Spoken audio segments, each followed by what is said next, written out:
Inspiration sparks and raises our vibration, encouraging all of us to live our best lives. It is my pleasure to welcome our speaker for this evening, Norma Turner.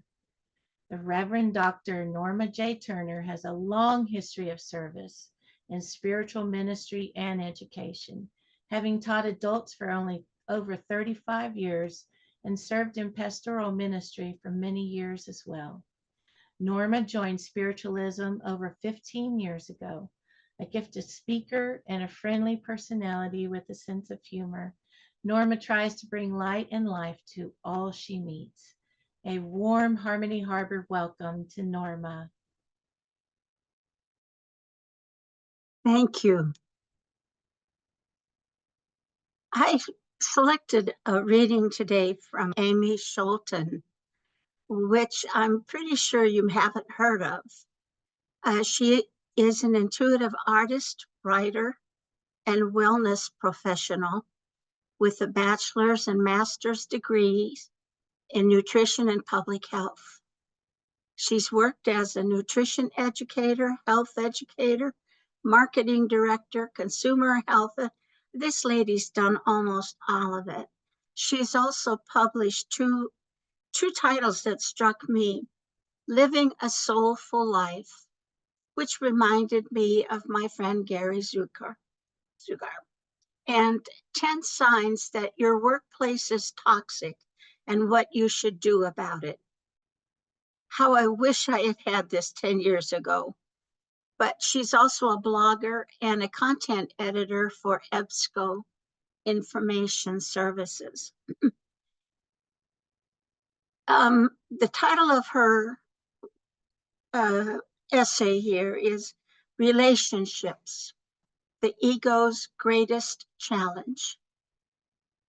Today, there is a whole entertainment industry based on relationship conflicts, hence the popularity of shows like Dr. Phil and other reality TV.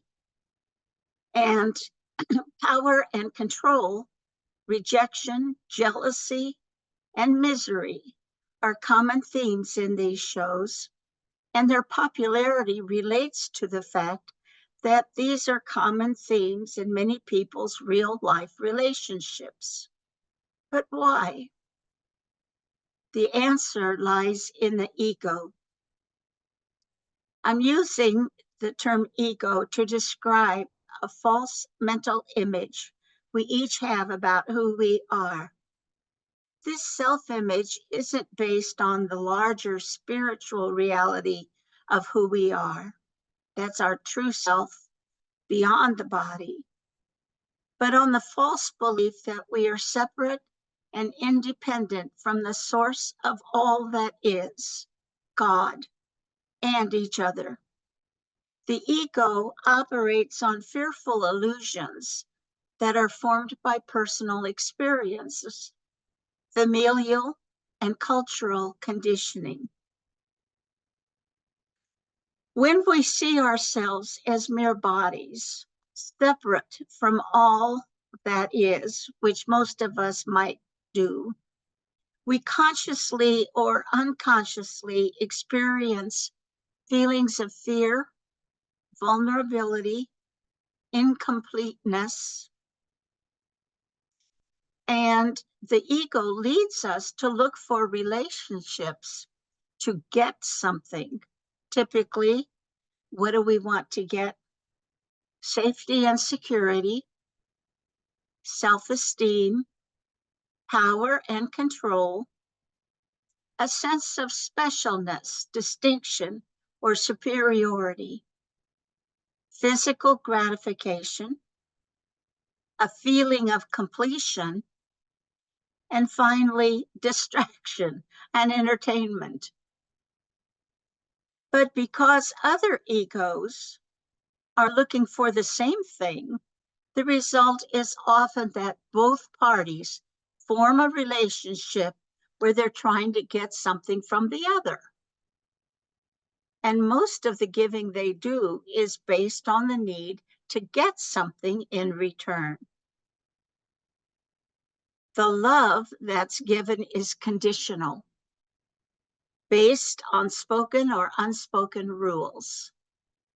In fact, this is the accepted norm for most adult relationships, varying only in degree of severity, which correlates with the degree of ego involvement.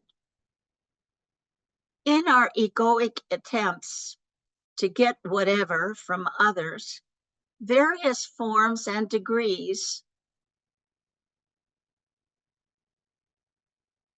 excuse me one moment here, of control and manipulation enter into the scene.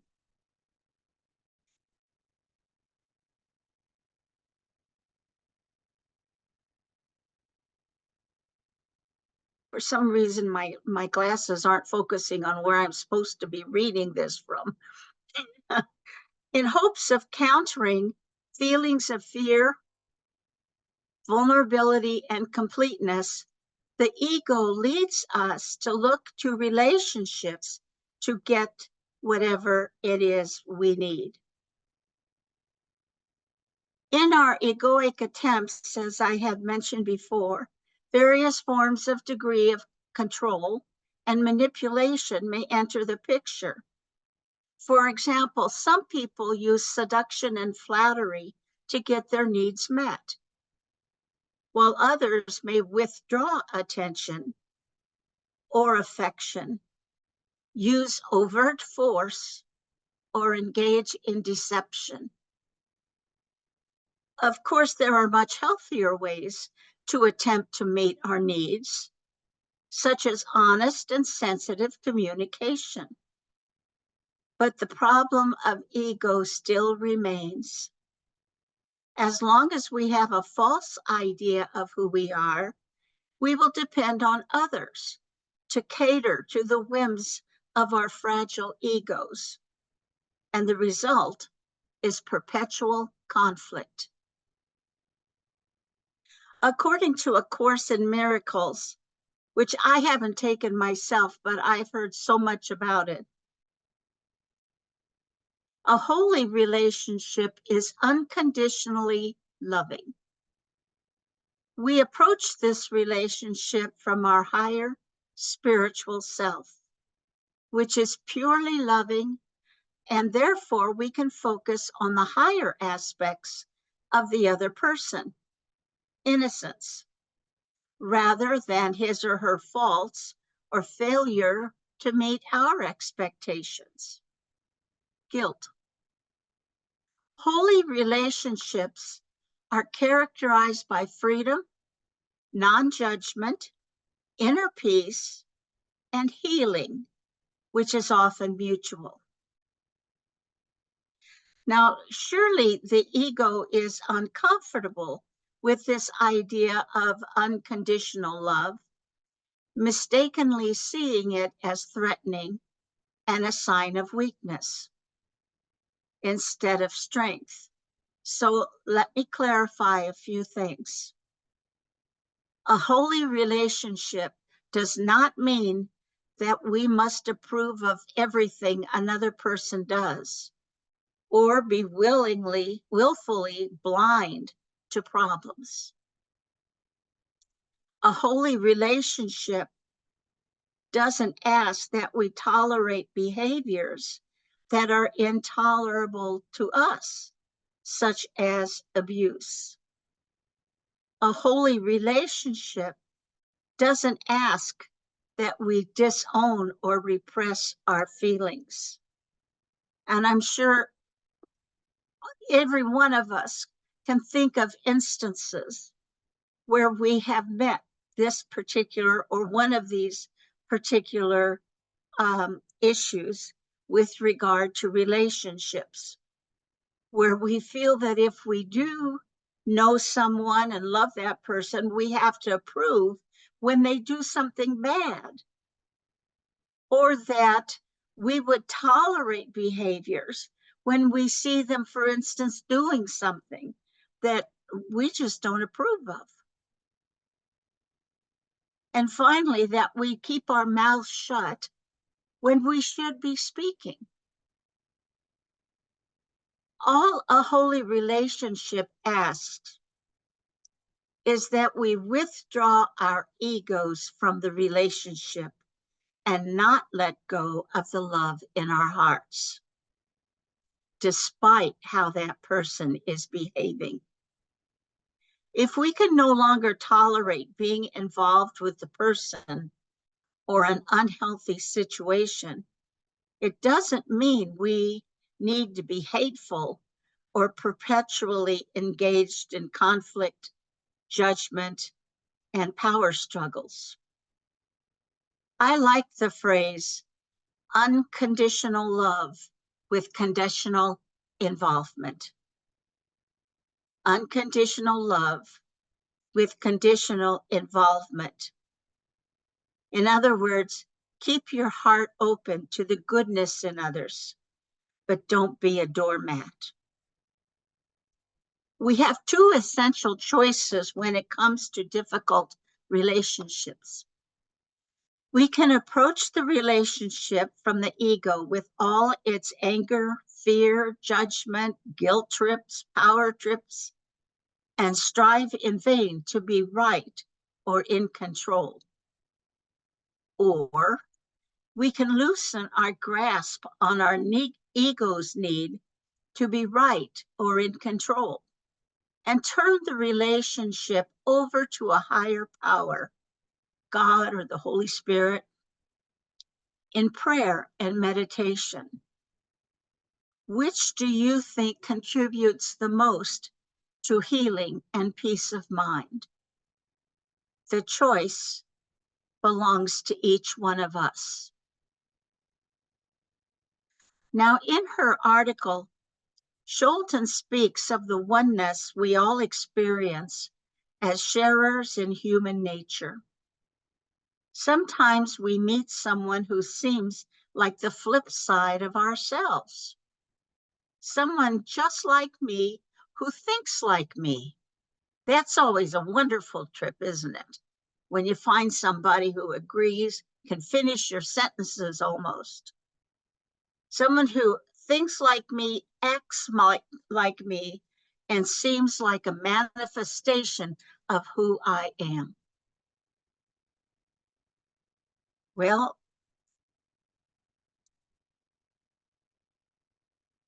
when we do meet, the more we learn about this person and begin to spend time with the person, we realize our differences, sometimes to the point of disliking them. I have a friend who had met someone I don't know where she met her, but just they call themselves Ivory and Ebony. If you remember when the show Psych was popular, because they were just two what is it? Two things in a whatever. Very close, very close. And then this other person did something that the first person didn't like. And all of a sudden, she stopped talking to her. She wasn't going to speak to her and hasn't spoken to her or of her for at least 12 years that I know of. It's very sad. And for a very long time, and I'm going to tell this on myself, because I was afraid when people got to know me that they wouldn't like me, therefore I never let myself get close with another person. Oh, I had friends. I'm an extrovert. I had friends up and down the block and at school and wherever, but nobody really knew me as I knew me. I think I'm kind of over that, though. Good counseling can help in such matters. So it really took me time to learn, however, that it's not always me that's the cause of such dissension. The more we learn about the person, we might tend to discover their differences. Married couples all the time. You know, you never knew he threw his socks on the floor and, you know, whatever it is. Sometimes then that can create problems. But in addition, I believe that our culture is going through a very difficult time. As a society, we are experiencing the results of a plague upon our land. I'm not speaking of COVID-19, but the plague of division. Every time you hear the phrase, "It's not my job," or "leave that person alone, we don't have anything to do with them," this is a sign of division. So when we do meet that someone who connects with us like a soul sister or soul brother, we're so delighted. We have a new friend. But why do we not follow our own theory regarding the importance of individuality? We cherish our own individuality, all those traits and characteristics that make us different from other people. But we stop when we realize those same traits and characteristics might distinguish our new friend. This plague of division has seriously infected our society in the sense that we look for or anticipate the differences between us. Then we amplify those differences. Religious differences, political differences, cultural differences, socioeconomic differences. It doesn't matter. If someone is different in some way, then they go to the bottom of the pile. We begin to believe that we have nothing in common with them.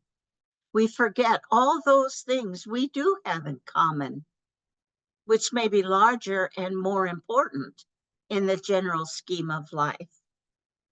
So these differences that have been magnified in our consciousness stand out and dominate our appreciation for others. The result? Chaos. First, we find we're not interested in meeting certain types of people.